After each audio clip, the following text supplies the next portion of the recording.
Direct proportion. If 25 kilogram of rice cost rupees 250, find the cost of 45 kilogram of rice. அப்போ 25 kilogram rice 25 kilogram of ரைஸோட cost 250 கொடுத்துட்டாங்க. 45 kilogram of ரைஸோட cost கண்டுபிடிக்கணும்.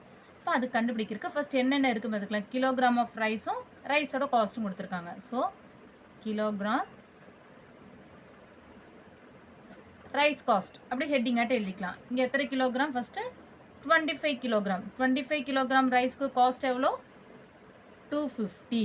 Okay, next 45 kilogram. 45 kilogram of ரைஸோட cost தான் நம்ம fine பண்ணோம். இப்போ அந்த ஃபைன் பண்ணுற வேல்யூ எக்ஸ்ன்னு எடுத்துக்கலாம்.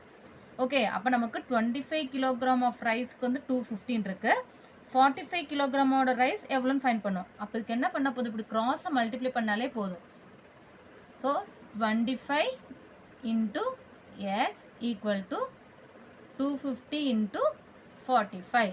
x ஓட வேல்யூ தான் ஃபைன் பண்ணும். So x equal to 250 into 45 divided by 25 வரும். ஓகே, இப்போ 25 கேன்சல் பண்ணலாம். 125 sir 25, 10 25 sir 250. Okay, so x equal to 10 into 40, 450. Therefore, the cost of 45 kilogram of rice